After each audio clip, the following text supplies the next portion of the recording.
This is CBC Winnipeg News.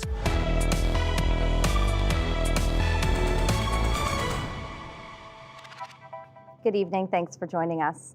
The Assembly of Manitoba Chiefs is boycotting one of the province's most prominent media outlets. The AMC is angry with the Winnipeg Free Press after it published images of some of Grand Chief Kathy Merrick's final moments. CBC's Bartley Kivas reports.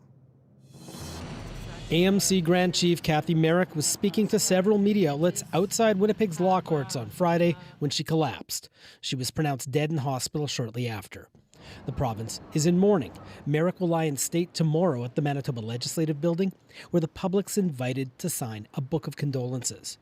Along with the grieving, there's anger over the publication, online and in print, of some of Merrick's final moments outside the courthouse. The images were not graphic. They were shot from some distance, and the Grand Chief couldn't be seen clearly. But Indigenous leaders say the publication violated cultural norms. The AMC demanded the images be taken down from the newspaper's website. When that didn't happen, they announced a boycott on Monday evening, stating the organization won't speak to the Free Press and encouraged chiefs and allies to do the same and to cancel subscriptions to the newspaper. In a statement, the AMC called the publication an affront to ethical journalism, but also to the basic principles of human decency. 72 minutes after AMC announced a boycott, the Free Press removed the last contentious image of Merrick from its website. Yet the boycott remains. Manitoba Premier Wapkanu said he won't observe the boycott, but believes the Free Press was wrong to publish the images. There is a real, legitimate cultural norm here that was violated. There is a taboo around bodies and death that exists not just in Cree or Anishinaabe, but in many Indigenous nations. And I think part of reconciliation means a learning journey to understand why that is important to communities. For media outlets, this wasn't an easy call. One Toronto journalism professor said the collapse of an important public figure is clearly relevant, but the Free Press decision to listen to the AMC and remove the images shows news relevance isn't the only factor influencing choices about coverage. It really represents a shift in the idea that newsrooms and journalism organizations aren't the only ones who have control over what's acceptable journalistic practice now. There's enough pushback that it's actually changing the practice in newsrooms. CBC News reached out to the Free Press for comment. We haven't heard back. Bartley Kivas, CBC News, Winnipeg. For more on that story, you can head to our website. Meantime, respects and condolences continue to pour in for Merrick. Today, dignitaries and members of the public had a chance to sign a book of condolences for the late Grand Chief. As the CBC's Rosanna Hempel reports, both people who did and didn't know the Grand Chief came to say goodbye. Memories, thanks, and well wishes. A book of condolence holding emotional tributes to Kathy Merrick. It's people like that we need to make progress in this province for justice. And so that's why I came today. Elder Mike Monius from Sept Cree Nation admired Merrick for her advocacy for Indigenous people and women. And we come together here today to relay that message to the world. And the genuine way she led as Grand Chief of the Assembly of Manitoba Chiefs. It's very sad that she'll not be here in the next few years, because I think she would have been a unique, exemplary person for that role. Audrey Kahn was one of the first to sign the book. I was very sad to hear of her passing. I met her at the Brady landfill. I thought she was a woman of integrity and honour, and it's a sad loss. Merrick died suddenly on Friday. Dignitaries arrived at the Manitoba legislature Tuesday morning to pay their respects. The Lieutenant Governor, Premier, and Mayor of Winnipeg were among those who signed the book. The public signing started at noon. Some who came, like Eric Ross, didn't know her. I didn't realize how big of a role she played in the community, and I've just recently discovered all of this, and so that's why I came to say I never met you, Kathy, but I'll miss you. Merrick will lie in state at the legislature Wednesday afternoon, a rare honor Kahn and Monius believe is well-deserved. I guess in a way it's fitting, but also ironic in another way, because this is the very place where things have to change. People have until Sunday at 8 in the evening to share their condolences this way. The book will then be given to Merrick's family. Rosanna Hempel, CBC News, Winnipeg. 400 low-income Manitobans who expected to receive a rental top-up are now out of luck. The province has temporarily paused a program that gave some of the most vulnerable tenants around $350 a month. The CBC's Ian Fraze explains. Finding a home in this city for just $640 a month is next to impossible. But it's all some people on employment and income assistance can afford. A couple years back, the federal and provincial governments came up with a solution: the Canada-Manitoba Housing Benefit, a top-up of around $350 a month. It made many more housing units affordable until the province stopped it. They're devastated. They're shocked. They didn't think this would happen. Cody Gunther runs New Journey Housing. They help find homes for newcomers. We have told them about this benefit throughout the summer. We're like, keep this in mind when you're looking for housing. And now it's not there. The pause impacts new applications. We've had some that have signed leases and they've told us, well, now I have to decide whether I'm going to pay rent with all of my monthly budget and not go grocery shopping or not spend money on other things. In a letter to community organizations, the province blamed unprecedented demand for the pause to the program's homelessness and youth streams. Housing advocates only got the letter on August 30th, but they say they were told the province stopped reviewing applications 4 weeks earlier. I spoke to one refugee from Sudan who doesn't want to be named over fears it'll impact her efforts to stay in Canada. She said this rental top-up was her ticket out of emergency shelter, but now she's staying there indefinitely. We know that there's so many people that need this benefit in order to make ends meet and be able to afford their rent. The Premier said he would have more to say about this rental top-up later. Ian Fraze, CBC News, Winnipeg. Late this afternoon, the province said it wouldn't be promising any additional money at this time. It says the pause on applications is necessary to ensure that households most in need have access to limited funds. And it's reviewing applications to determine those most impacted by it at this time.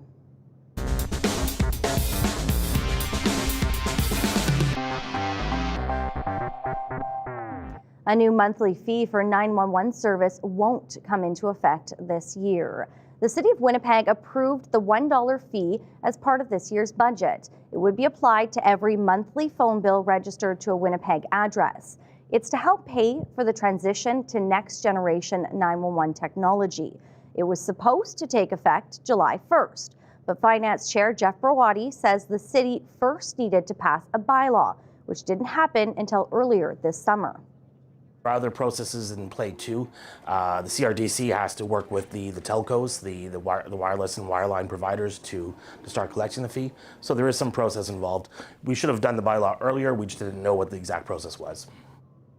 The city's bylaw still needs to be approved by the provincial government. The delay means the city will not collect $3.7 million this year.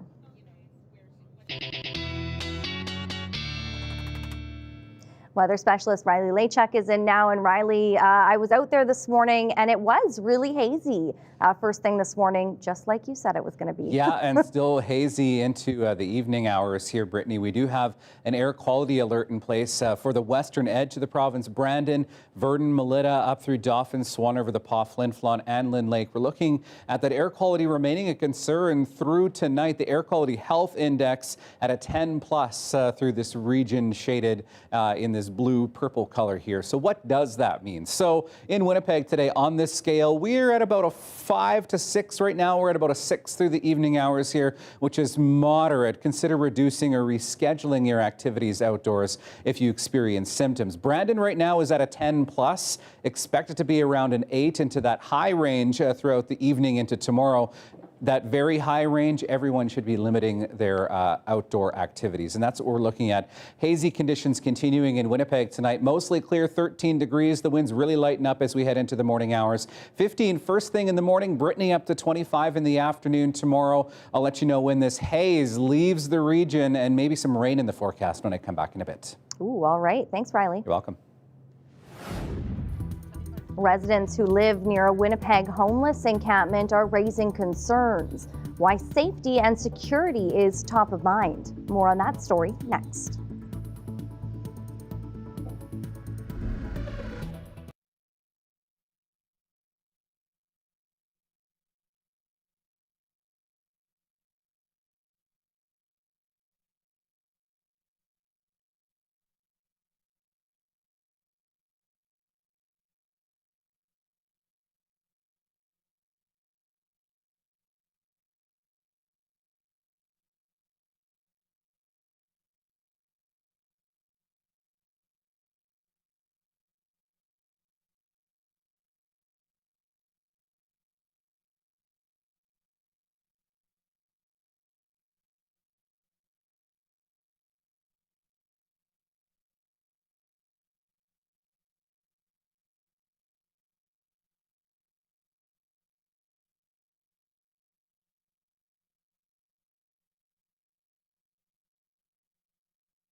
A homeless encampment by the riverbank in Fort Rouge Park has some residents in the area voicing concerns over safety and security in their neighborhood. CBC's Zubina Ahmed has the story. Danelle Yuging has been living in this River Avenue, Osborne neighborhood for almost 12 years. In the wake of the death of Tammy Bateman, a woman who lived in a homeless encampment in Fort Rouge, Yuging is calling for action, both to help people in the encampment and to ensure the safety of the family-friendly neighborhood. She calls this part of a bigger problem. so much more than safety. I think we've got poverty issues, homelessness issues, access to resources and addiction. Yuging says she has been directly impacted multiple times. I've had my car broken into twice, my home broken into at least twice, possibly three, one when I was home. Vandalism and loitering and theft of public property, personal property. The encampment at Fort Rouge is where Tammy Bateman died after being struck by a Winnipeg police officer. Yuging feels threatened with the encampment in such close proximity. I've witnessed people with stolen goods walking to the encampment. So farther than judging, I mean, my bike's been stolen. I'll be honest, walking towards the river and along the encampment was the first place I looked for it. Andrew Rischarlis, who lives off and on at the encampment, says they have not done any harm to the residents. No, they don't got no issues with us. We leave them alone, they leave us alone. Yuging says she has addressed these issues to the area councillor, Sherry Rollins. There's a national housing strategy, and we are participating in $25 million worth of grants with the federal government, and the provincial government is at the table. Jamal Mahmood from Main Street Project echoes Rollins. We need to create those better places, those safe places. We need to build harm reduction into housing and have those options. Not everyone agrees the encampment is to blame for the recent break-ins. Another resident we spoke to believes the lower-income housing and gang activity in the area are the factors. Meanwhile, Yuging wants concrete solutions such as sanctioned encampments and safe housing and curfews in the park to make the neighborhood safe. Zabina Ahmed, CBC News, Winnipeg. A former bagel shop owner charged in a drug trafficking investigation has pleaded guilty.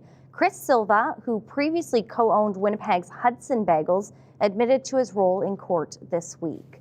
The former owner of Hudson Bagels on Sherbrooke Street was first charged in December 2022. Police say he was part of a drug ring that brought cocaine and meth into Manitoba. Court heard Silva on one occasion was seen receiving a gift bag with $50,000 in it from one of the ringleaders. A search found cocaine and cash at his house. Lawyers want Silva to get more than 4 years in prison. He's expected to be sentenced in February. Thousands of voters have already cast their ballot for the next MP in Elmwood-Transcona. Elections Canada says just over 10,000 people voted in advance polls in the riding by-election. That means roughly 14% of the registered voters have already cast a ballot. Polls were open from last Friday until Monday, and Election Day is next Monday. Organizers broke ground today on a new addictions recovery center for women. The Ann Oak Family Recovery Center will be built on Snow Street next to the Victoria Hospital. It will provide a safe environment for mothers and their children. The project announced Bonnie Buehler, former Premier Gary Dewar, and Winnipeg Jet Josh Morrissey are the capital campaign co-chairs. Everywhere you see, whether it's no matter what demographic, socioeconomic background, anything like that, within the city and rural areas, addiction is more of a prevalent issue than ever before, and the need for places like Bruce Oak and now to have the Ann Oak Recovery Center for Women, it's just it's a needed entity that our province and city need. And it comes more than 3 years since sportscaster Scott Oak and his wife Ann opened the Bruce Oak Recovery Center, a men's-only addiction center in memory of their late son. Bruce died in 2011 due to an accidental drug overdose. Ann died shortly after the facility opened.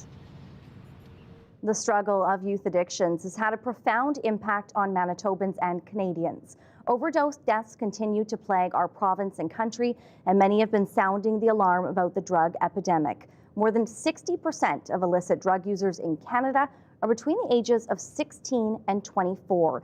An event this weekend in Winnipeg hopes to raise awareness about it. Lindsay Witzel is with the Terminator Foundation and joins me now. Hi, Lindsay. Hi, Brittany. Thanks for having me. Thanks for joining us. So first off, tell us a little bit about the Terminator Foundation. Yeah, so we're a foundation that was founded 10 years ago this year, actually. So it's a big, monumental year for us. And we work with individuals and families who have been impacted by addiction. And Winnipeg's first ever Terminator run is happening here in Winnipeg this Saturday, first one in Manitoba. And well, this is the first time the event has come here. This actually started 10 years ago in Calgary. Tell us about the event.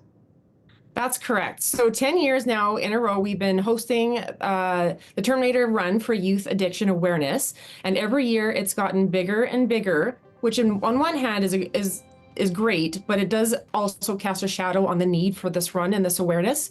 It reaches more people every year. And so this year we thought, let's go big. It's our 10th anniversary and every province across this country, coast to coast, needs this run. So we thought we were going to put it in Winnipeg, Toronto, Calgary, Edmonton, and Vancouver this year.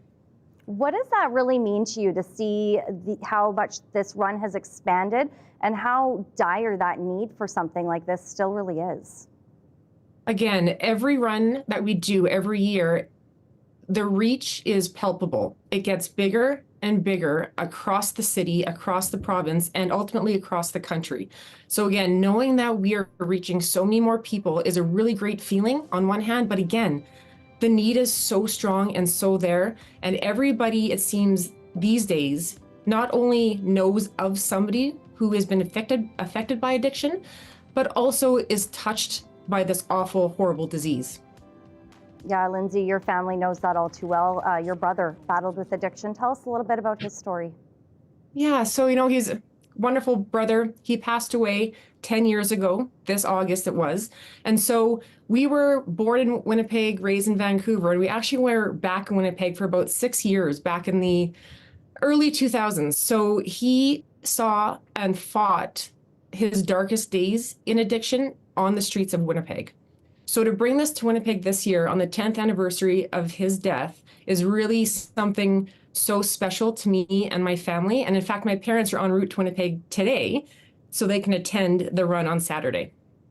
What is that like for you to be able to kind of have this full circle moment with something that your family struggled with and now be so open and public about it to make sure that others can see that there's not a shame and that there's no stigma around it, that we need to really be breaking down that stigma?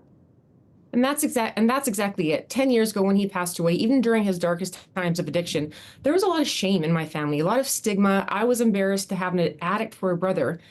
Once he passed away, man, that was just enough to just shed that stigma. It was time to live recovery out loud, know that people aren't alone.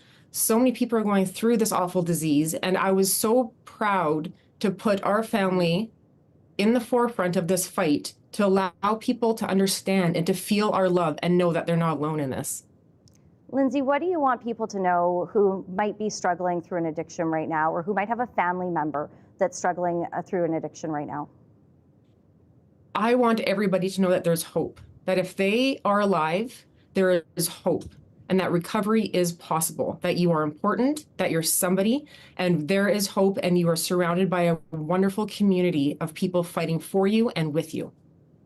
I could tell this cause is something that's important to you. It's important to your family. What's the goal of the events taking place like this one in Winnipeg on Saturday?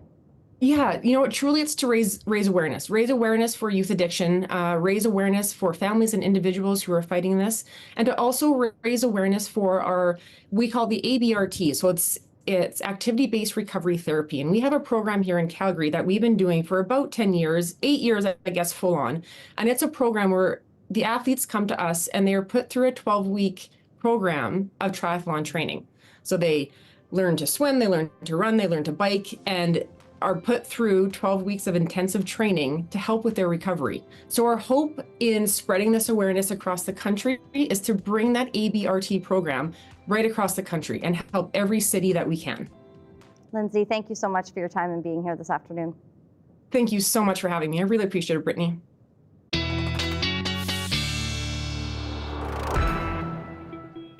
Well, that walk is going to be happening in Kings Park on Saturday. And Riley, I'm sure a lot of people looking towards that weekend forecast already. I know it's only Tuesday. I know. I know, but we're wishful thinking here. But it so far looks pretty good for the week. So far looks dry and hot, close to that 30-degree mark, which I'll get to in your long range. I want to talk about the smoke, though, because boy, oh boy, we've certainly seen it really haze up here in the downtown through the later afternoon here as well. Here's a look at your current conditions. Right now, 23 degrees in Winnipeg with that smoky, hazy sunshine right now. Northwest winds at 26 right now. Pressure is rising at 100.7 kilopascals. Really haven't seen a lot in terms of cloud cover. We've been under mainly sunny skies for most of Manitoba, even northwestern Ontario looking mainly sunny. Little bit of cloud and a little few stray showers falling out of some of this into northeastern Manitoba today. But by and large, the haze was the story of the day, and that's going to continue to dominate our weather pattern here as we head through the next few days. So heading into the overnight period tonight, still a chance of a few more stray showers through northeastern Manitoba. We start mainly sunny skies across all of Manitoba. A little bit of cloud hanging around still in northwestern Ontario first thing in the morning, but things do change a little bit as we get through the day into the day on Thursday. So we start to see overnight Wednesday into Thursday, a bit of cloud starts to build in, particularly into western Manitoba. This ahead of an area of low pressure that is moving up from Montana. This will track through southern and central Saskatchewan into northern Manitoba through the later part of the work week. This won't have much of a direct impact aside from some showers, maybe some rain through western Manitoba, but this will also drag up a little more wildfire smoke. This from forest fires that have been falling or burning in Idaho. So as you can see, as we get Wednesday into Thursday, those brighter shades start to move a little bit further north across the international border. This will lead to another generally hazy day across much of southern Manitoba tomorrow as we head into the day on Thursday. Looking at your extended forecast now, really we're looking at this dry pattern, at least in the Red River Valley, continuing as we get through the next few days. So a hazy one tomorrow, 25 degrees, back up to 29s and 30s, Brittany, as we head through Wednesday and Thursday. Southeast winds 30 gusting to 50, and then a slim chance of showers and 30 degrees once again on Sunday. And this dry and hot stretch of weather looks like it will continue as we head into the long range as well. All right. Thanks, Riley. You're welcome. The former head of Canada's central bank is offering some economic advice to the federal Liberals. What Mark Carney has to say next.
The former head of Canada's central bank was offering some economic advice to federal Liberals today.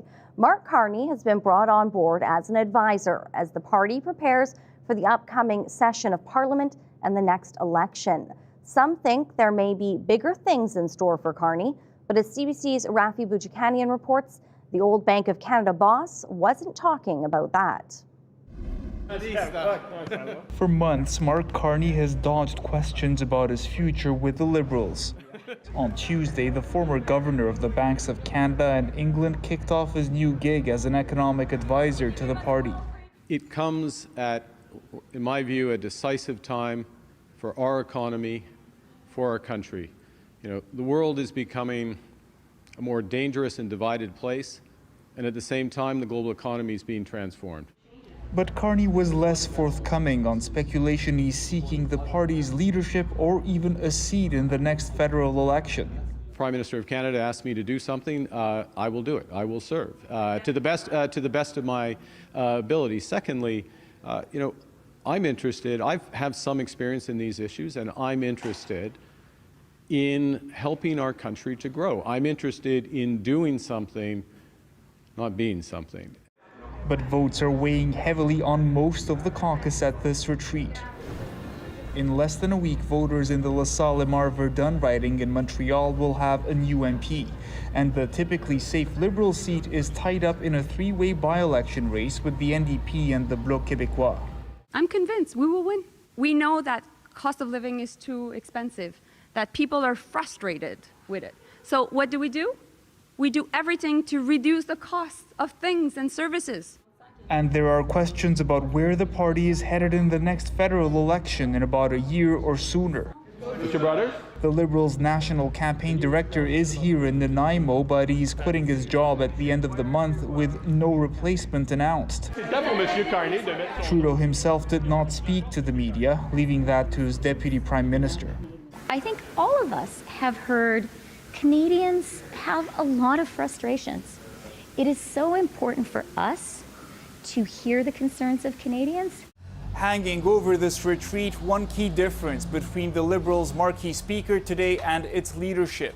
Mark Carney has previously publicly said it's time to move beyond the carbon tax, while the government continues to champion it. Cabinet did not address today what it would do if Carney starts advising them to scrap the levy. Rafi Boudjikanian, CBC News, Nanaimo, BC. Canada's immigration minister has revealed that a man arrested on terror charges last week came into the country on a student visa. The minister didn't provide many details, but said the system in place to detect and apprehend such individuals worked. Let's not be naive. A determined individual can gain access to this country, and that is for the security services inside our country to apprehend this person if they commit a crime or if they're about to commit a crime, and that's exactly what happened.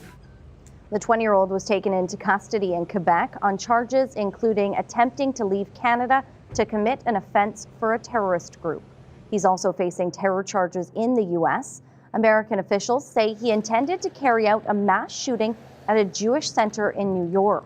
The immigration minister said the suspect is a Pakistani national who received a student visa in May 2023 and arrived in Canada the following month. The Civil Defense Authority in Gaza says at least 19 people were killed in overnight Israeli missile strikes. Witnesses say there were between 4 and 6 blasts in a designated humanitarian area in southern Gaza. CBC's Chris Brown reports. Israel's latest strike in Gaza involved blasting a giant crater in the middle of an encampment of tents beside a Gaza beach. The attack killed and wounded dozens of Palestinians, but it was only by daylight that its horrific scope was revealed. 12-year-old Rosanne Al-Fad was crushed by debris. The tent fell on us and my mother was injured, she said. I don't know which hospital she's in, and my brother died. May he rest in peace.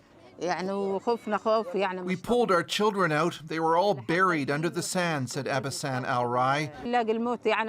Death surrounds us in every place and we don't know where to go. Where will we go? Israel's military had designated this a safe zone, but it said 3 senior Hamas militants established a headquarters there, so the decision was made to hit them with what they called precise munitions. The government can confirm these terrorists were directly involved in the October 7th massacre. In a statement, Hamas denied its members were in the area, saying Israel's government was just trying to justify heinous crimes. Aid groups have repeatedly accused Israel's military of not prioritizing the safety of civilians, and there was more such condemnation after this strike. When we have children being killed, families being destroyed, annihilated, disappeared from the registries, it's a clear sign that something is not going right. As he arrived in the UK, the US Secretary of State did not mention the deaths in Gaza, but he did issue a rebuke to Israel. American-Turkish activist Aysenur Agi was shot in the head by an Israeli sniper while at a protest on Friday. Israel says she was hit unintentionally. Blinken called her death unacceptable and unjustified. In our judgment, Israeli security forces need to make some fundamental changes in the way that they operate in the West Bank, including changes to their rules of engagement. In the aftermath of the overnight attacks, local health authorities said the death toll in Gaza has now surpassed more than 41,000 dead over the past 11 months, with 90% of Gaza's population displaced. Chris Brown, CBC News, London. A controversial plan by the UK government is letting hundreds of inmates out of prison early. Officials say it's needed to deal with overcrowded prisons across England and Wales. But others see it as making matters worse for many victims. CBC's Cameron McIntosh has the details from London. This is Pentonville Prison in London. Medium security. Behind me, you see the bricks, the barbed wire, the walls. On the inside, video shows a crowded situation. It has a capacity of about 1,300 inmates, and it's full. It can get rough on the inside. It can get violent. Prison guards describe the situation as messy, and it's reflective of a bigger problem in the UK penal system, which last week set a record for capacity at 89,000 inmates approximately.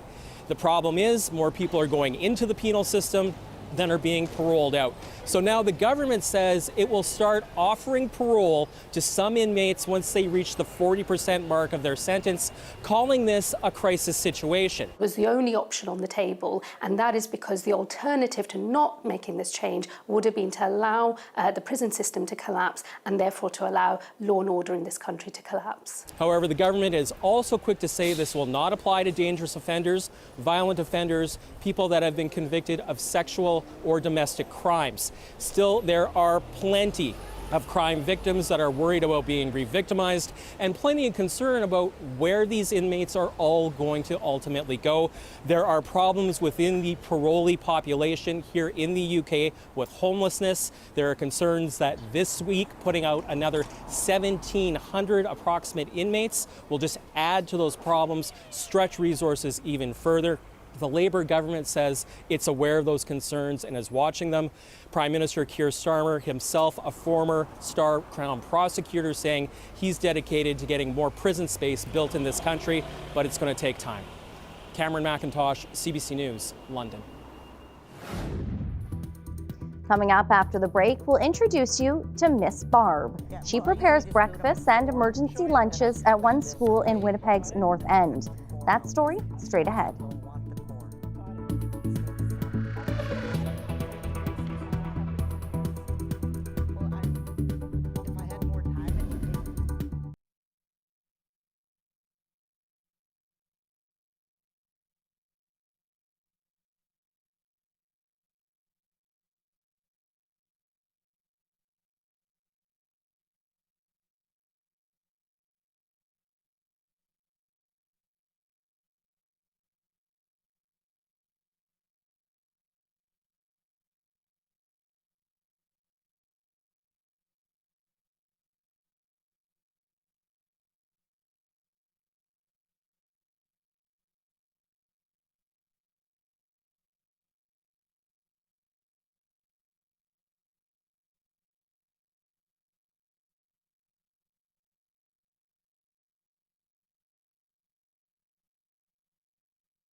The NDP government has promised meal programs in all 690 public schools in the province. Information radio host Marcy Marcusa visited Neighbourhoods School in the North End, where all of the students at the nursery to grade 8 school use the breakfast program. About 30% also return for emergency lunches. We are at Neighbourhoods School, and I am in the food lab. But I'm with someone very special because when it comes to food nutrition, Barbara Desmarais knows all about it. How long have you been feeding kids here at Neighbourhoods? 32 years. This is my 32nd year. What motivates you to do that? Well, you walk around the North End, you see a lot of hungry kids, so that's just what it is. What do the kids call you? Miss Barb. I love that. I love that. Now, we're cutting an apple. I don't want to waste the food. So while we're talking, maybe you can show me how we're supposed to be cutting this for the kids. In small pieces? Yeah, well, I usually just do them in 4. Show me the ropes. And I cut them this way. Got it. And I cut the core out because most of them don't want the core. Got it. See, so. How busy are you on a daily basis, prepping for kids?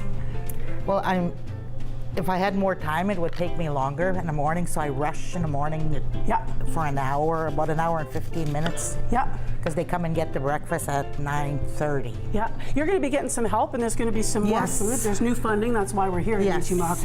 Oh. How do you feel about that when you think about the kids and filling the needs, as you said? That, you're motivated, it sounds like, with your hands and by your heart. Yes. Oh, the kids will be happy. I know that. Every time they see me, they'll say, I don't know, they'll be happy. I guess most of them will be. Yeah. Don't hesitate to wave at me, and because they think I'm the one purchasing the food, but it's not. And I tell them it's not me. Sometimes it's you, though. I understand even when you're in the neighborhood, you actually. Yeah, I do. I'll go to cash and carry if they have stuff on sale. I'll buy it and I distribute it among whoever kids I see. How? Like, where do you keep it? My car at home. I love that. But usually the day of, say like yogurt, last week I bought yogurt. It was on sale for $1 for the, 16 in a package. So I give them the whole package the same day I get rid of it, so. Yeah. How much prep, what are you usually doing? We're cutting apples, obviously, but what kinds of things do you do here? I'm seeing Cheerios and crackers, and what kinds of foods do you work with? Well, not only these, we do sandwiches and whatever kind of sandwich we do, bologna, roast beef, chicken, turkey, ham. What does it feel like for you when a child is hungry? Well, it kind of hurts your heart, but you just got to keep going because what else can you do? What's kept you at this school for all of these years? You're going to retire, I understand, this year. Yeah, it's the kids. I guess if it wasn't for the kids, I probably would have left already, but yeah. Because I could walk down the street, guarantee you somebody will say hi to me. Yeah. Or even if I go shopping at a store, there's always a kid that'll recognize me. We're needing to finish cutting the apple because Miss Barbara's about to have a whole bunch of kids come in here, I understand. Yes. Okay, so for radio listeners here, we're surrounded by tables, and you can see that you can't see this on the radio, but there's a stove in here, and there's different places for kids to sit and such.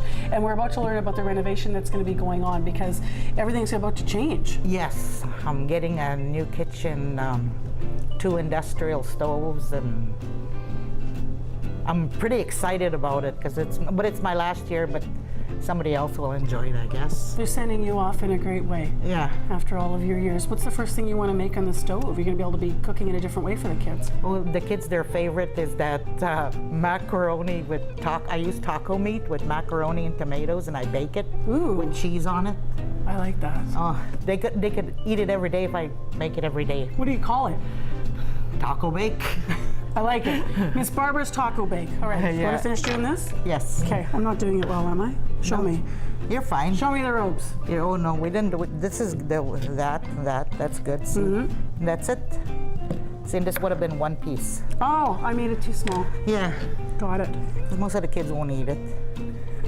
I'll eat it. Thank you. Thank you. You're welcome.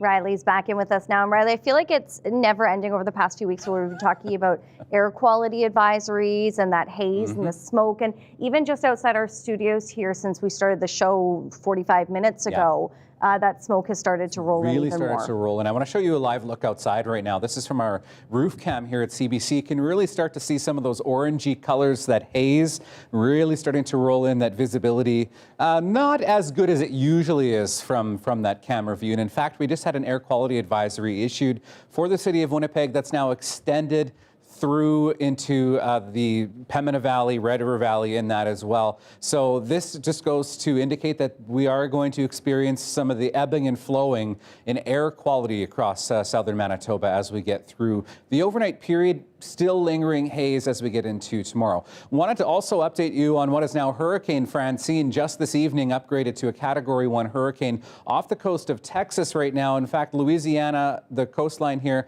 under hurricane warnings and tropical storm warnings right now. If we quickly time this out for you, making landfall sometime about 2-3 o'clock in the afternoon tomorrow off the coast of Louisiana. So not a direct hit on New Orleans, but we're certainly expecting some very high storm surge, some high winds and some heavy rain on the coast of New Orleans, through Alabama into Mississippi as it heads north through the work week here and even into the weekend, really dying off as it makes landfall here to a pretty strong low pressure system as we get into the weekend. Not having a direct impact on our weather here on Manitoba, but certainly just something to keep our eye on if we're looking at big picture here.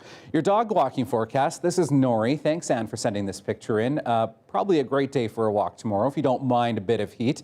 Talk back at cbc.ca is where you can send your pictures to. We're looking at 15 degrees start tomorrow, up to 25 in the afternoon with northwest winds at 10 in the afternoon tomorrow for Winnipeg. So your temperatures overnight tonight look like this. Single digits, 6 to 8 degrees through Westman. We'll see a bit of clearing through the evening tonight.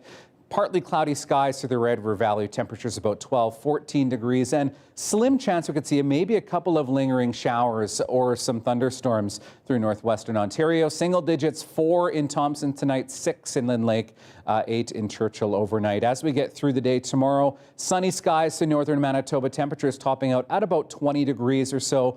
Through southern Manitoba, we return to above seasonal conditions once again. Mainly sunny conditions through the day. Maybe a bit of rain rolling through as we get late into the afternoon. Brittany, your 7 days coming up. Thanks, Riley. You're welcome. Algae blooms have appeared in several areas of Lake Winnipeg in recent days. And with temperatures approaching 30 degrees Celsius until the weekend, it could well ruin your beach plans. The blooms have taken over the water as well as washed up on eastern shores. Experts say high temperatures this week can increase the density of algae. Scientist Paul Cooley has been monitoring its presence via satellite and publishes information online. He says it's important to track algal blooms to allow early detection and intervention, especially on blooms that produce toxins. There are some that are toxic in the lake. They look a little more iridescent blue-green, and those are fortunately much less abundant, but they're really obvious when you see them. They're very bright. Okay, and if we see them, we shouldn't swim around them? If you see that really bright color in the water or washed up on the rocks, no, and don't even let your pets go in. In its weekly and final beach conditions report published Friday, the province does not mention an excessive amount of algal blooms. No changes are planned regarding beach access rules. Still ahead, there are no names no longer. The Professional Women's Hockey League revealed the names for all 6 franchises. We'll tell you what they are and have a look at the logos after the break. Plus, Riley's back with your last check on the forecast.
Fans of the Professional Women's Hockey League now have the name of the team they cheer for in the upcoming season. Last season's champions from the U.S. are now known as the Minnesota Frost. As Sarah Levitt shows us, Canada will have the Victoire de Montreal, Ottawa Charge, and Toronto Scepters. It's official, the teams have names and logos. Ones the Professional Women's Hockey League says are deeply rooted in the history of the home cities. Minnesota Frost, Toronto Scepters, Ottawa Charge, Victoire de Montréal, New York Sirens, and Boston Fleet. Appelez for la Victoire de Montréal. Donning brand new Montreal merch, the name an ode to the city's sporting successes, forward Catherine Dubois says she's absolutely thrilled. I love the name. The name is very Montreal.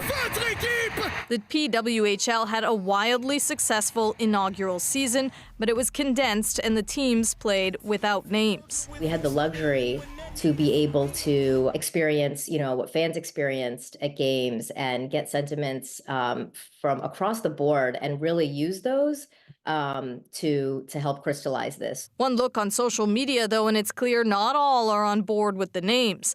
Take the Ottawa Charge, inspired by the city's official motto, Advance, Ottawa en avant. The Ottawa Calgary Flames, one person writes. Another says, so much for buying merch. In Toronto, the league says the new name embodies the city's regal history. Scepters? Scepters of Toronto? It sounds a little weird. And Montreal? I kind of like the French name. I don't think I would have chosen Victoire. Many, though, are excited about connecting with their team more deeply. I'm excited to keep watching them, keep supporting them. And last season was bigger and better than I think we could have ever thought. And to see the fans that came out to all of our games to support us, to sell out arenas and set records day after day, it was crazy. And I think this season we're just looking to do the same. Keeping that momentum begins with these fresh threads. Sarah Levitt, CBC News, Montreal.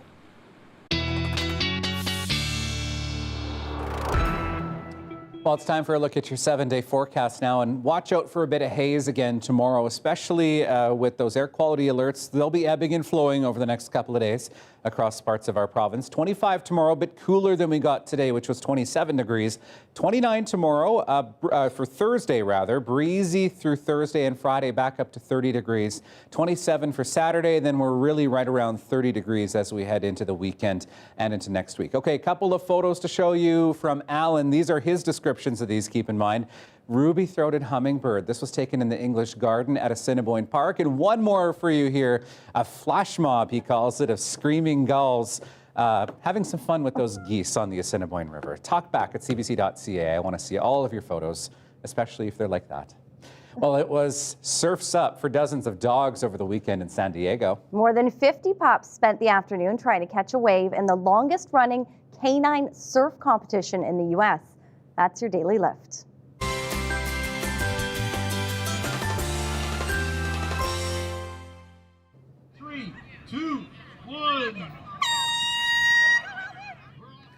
The pups sported their finest outfits, of course, as their humans cheered them on, vying to fetch the title of Best in Surf. Organizers say it's not about winning or losing, but having a good time. It's the 19th year of the fundraising event to benefit a local animal shelter. And I'm sure those very good dogs just absolutely enjoyed that dip in the water, too. You know what? I am always willing to give money to an animal shelter, especially when there's something like that and they get dressed up. Something to see. Anytime. And something to get wet, too. Well, time to take that doggo out for a walk this evening. We will see you back here tomorrow night. See ya.